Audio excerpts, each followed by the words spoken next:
जाति न पूछिए साधु की, पूछ लीजिए ज्ञान। मोल करो तलवार का, पड़ी रहन दो म्यान। ये तुलसीदास जी, सॉरी, कबीर जी का दोहा है। आज 13 अगस्त है, तुलसीदास जी का जन्मदिन है। और मैंने एक वीडियो बनाई थी, तो मैं फर्क दिखाना चाहता हूँ कि एक तो महान जुलाहा थे जो कहते थे कि जात पात कुछ नहीं होती, ज्ञान होता है, साधु की जात मत पूछिए। और दूसरे हमारे महान तुलसीदास जी, जिन्होंने रामचरितमानस इतने बड़े ग्रंथ की रचना की है। और वो क्या सोचते थे जात पात के बारे में? पूज्यत विपर सकल कुलहीना, शुद्धर न पूजित वेद परवीणा। कहता है कि ब्राह्मण हो, वो चाहे भ्रष्टाचारी हो, जुआरी हो, शराबी हो, कबाबी हो, तब भी वो पूजनीय होता है। और जो कहता है जो शुद्ध ना पूजे, वो शुद्ध कभी भी पूजनीय नहीं होता, चाहे उसने वेदों का कितना भी ज्ञान लिया हो। ये कहते हैं अंग्रेज लाए थे जात पात, तो फिर रामचरितमानस गलत होगी, या तो यही सिद्ध कर दो कि बाहर से लिखा हुआ डायलॉग। ये नहीं है, बहुत कुछ है। ये रामचरितमानस में कहाँ लिखा है, इसकी भी डिटेल दे दूंगा आपको, कौन से पेज पे कौन सा दोहा है, कौन सा सब। आज मैं उनके बारे में पिछली बार जब मैंने वीडियो बनाई थी, कुछ तो मैं बोला ही नहीं कि कौन है तुलसीदास, कुछ को तो पता नहीं। रामचरितमानस 15वीं शताब्दी में, 16वीं शताब्दी, 1534 में इसका हुआ, 16वीं शताब्दी में तुलसीदास, राम बोलत दुबे था, उन्होंने लिखी थी जब अकबर का टाइम था। ठीक है, तो उसके कुछ और भी श्लोक हैं, आपको मैं इसकी जर्नी में लेके जाता हूँ जिसको हम इतना पूजनीय होके पूछते हैं। मेरा यहाँ मकसद तुलसीदास को या ग्रंथ को बुरा कहना नहीं है, कुछ लोगों को तो पहले परसेप्शन हो जाता है, पर उन लोगों के खिलाफ मेरी जंग है जो इसको अभी भी सपोर्ट करते हैं। देख, बुजुर्ग थे, उन्होंने जो भी डिफाइन करने की कोशिश की, सब में गलतियां की, ऐसी बात नहीं है। उस टाइम का इंसान इतना ऊंच नहीं थे, औरतों को भी नहीं मानते, जात पात भी थी, मान लिया उस टाइम इंसान का इतना डेवलपमेंट नहीं हुआ था। आज का इंसान उनसे कई गुना बेटर है, ऊंच नीच कम मानता है, औरतों को शिक्षा, सभी लोग अपनी औरतों को पढ़ाते हैं, सबको बराबरी के काफी हद तक हक है। आज का इंसान काफी अच्छा है। पर अभी भी जो लोग उनके उसके लिए माफी नहीं मांग रहे, जो उन्होंने 15वीं शताब्दी में हमारे खिलाफ लिखा है, ये तो कुछ नहीं है। उसके आगे और भी बहुत से लोग हैं जिसमें वो बोलता है कि शुद्र को, आपको उसके साथ नंबर के साथ ही बताता हूँ, कहते शुद्र को अगर आप, हाँ ये रहा, अधम जाति न विद्या पाए, भयू यथा अहि दूध पिलाए। कहता है रामचरितमानस के पेज नंबर 986 पे लिखा हुआ है, दोहा 99 है, नडीन में, छंद 3 उत्तरकांड में है।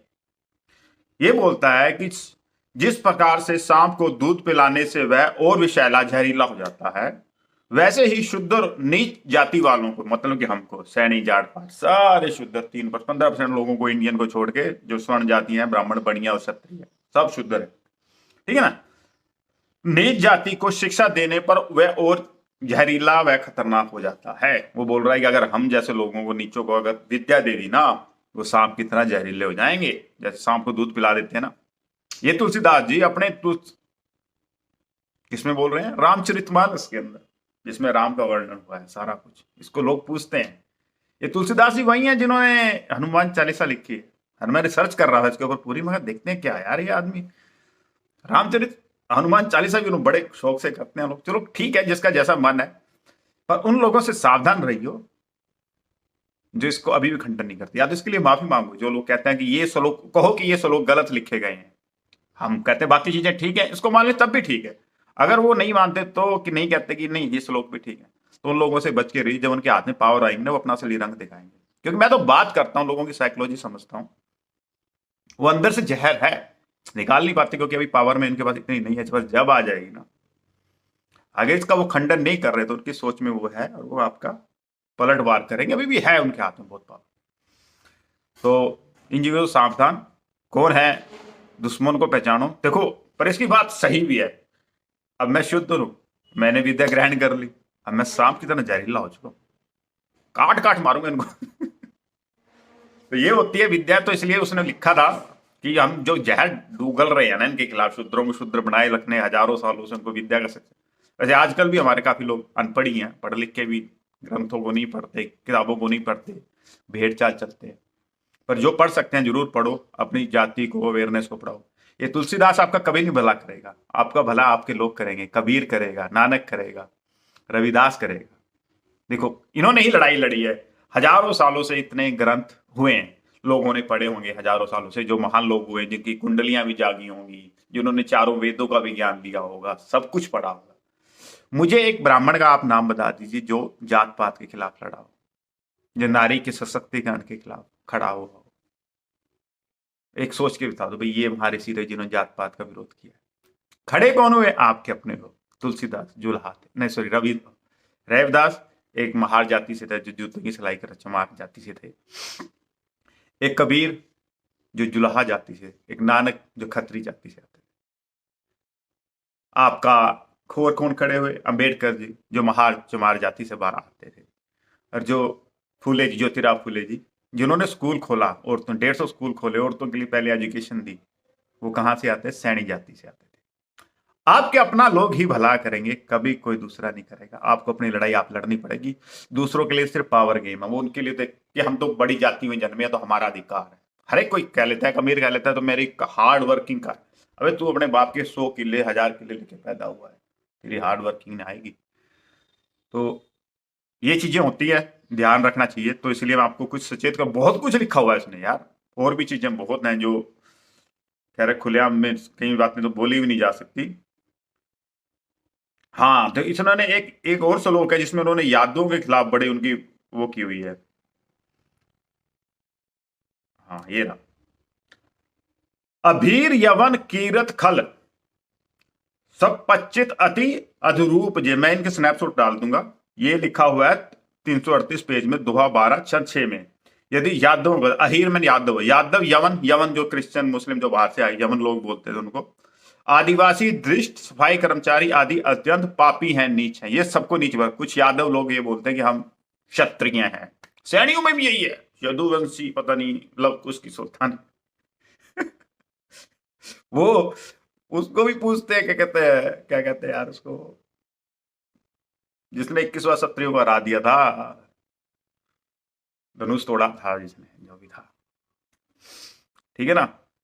तो कहते हैं भाई, हम तो उसके बारे में मैंने बोला उसको कि यार क्या नाम था, पंडित था जो इसने 17 बार 21 बार कहते क्षत्रियों को हरा दिया।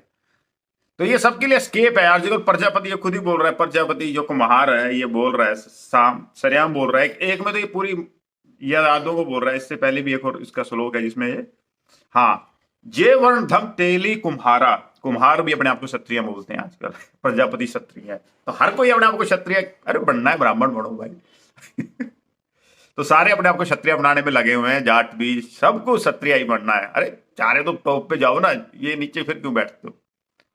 क्षत्रियों को कुछ नहीं देते, राम मंदिर में कोई क्षत्रिय नहीं है, सारे ब्राह्मण बनिए हैं। वो तो सिर्फ उनको डिफेंस के लिए रखे हुए हैं, मरने के लिए। तो ये वर्ण धम तेली कुम्हारा सब पच कीरत कोल कलवारा, रामचरितमानस की 1029 पेज पे लिखा हुआ है, दोहा 129 है, छंद 1 है उत्तरकांड में। इसका मतलब है तेली, कुम्हार, सफाई कर्मचारी, आदिवासी, कोल कलवार आदि अत्यंत नीच वर्ण के लोग हैं। ये कहते हैं कि जात पात तो अंग्रेज लेके आए थे, मुसलमान लेके आए थे। भाई ये देख लो 15वीं शताब्दी में तुम्हारा लिखा हुआ है। और रामचरितमानस में उसने कहीं भी राम मंदिर का जिक्र नहीं किया, जबकि वो अयोध्या में पढ़ता था। और इसने जो रामचरितमानस की जो पहली प्रति थी ना, वो उसने लिख के सबसे पहले टोडरमल के वहां रखी थी। टोडरमल जो अकबर का फाइनेंस मिनिस्टर था। ये आपस में सब मिले जुले हुए थे, ये ध्यान रखियो। इसके आपस में रिलेशन देखना क्या थे। टोडरमल उसका फाइनेंस मिनिस्टर था। उसने एक बार, उसी टाइम बाबरी मस्जिद बनी थी, उसी दौरान 500 साल पहले बाबरी मस्जिद, कोई जिक्र नहीं है, कोई तोड़ने जिक्र नहीं, कुछ नहीं लिखा हुआ। इनकी आपस में बड़ी तेलमेल थी भाई, बता रहा हूं मैं। चलो बहुत सारे मिलते हैं, सिर्फ मेरा मतलब तो जगाना है, मैं सारा कुछ नहीं बता सकता, आपको खुद खोजना पड़ेगा। सिर्फ कुछ रेफरेंस हैं जो दिए हैं। और तुलसीदास को उसके जन्मदिन की बधाई है। उसका नाम तुलसीदास नहीं था, वो हमेशा एक ब्राह्मण जो चढ़ जाता है अपने आप में लिखता है, उसका नाम ये था राम भोला दुबे, जो मैंने स्टार्टिंग में बोला था। और हाँ, ये पहला इंसान था जिसने संस्कृत से हटके मगधी या कौन सी लैंग्वेज है ये, मगधी में जो ये लिखा है अपना रामचरितमानस। तो इसका खूब विरोध किया था पहले ब्राह्मणों ने, कहता है कि उनका तरीका था ब्राह्मणों का संस्कृत में लिख के ना, इससे फायदा हो जाता था कि दूसरे लोग, शुद्ध लोगों को, की आम भाषा तो थी नहीं, तो समझनी मुश्किल होती, उसके लिए पूरा ज्ञान के सारे रास्ते बंद थे ताकि औरों को ज्ञान ना मिले, सिर्फ ब्राह्मणों तक सीमित रहे। तो इसलिए लैंग्वेज, तो उसने पहली बार उनके एक ब्राह्मण ने ये दूसरी अवधी भाषा में लिखी थी रामचरितमानस। उसको खूब क्रोध हुआ, पर बाद में चढ़ गई तो चढ़ गई, चलो जो भी था। तो इसके पीछे कुछ ये मैंने रिसर्च निकाल के दिखाई है, तो आप सावधान रहिए और देखिए क्या होता है। वाहिगुरु जी का खालसा, वाहिगुरु जी की फतेह।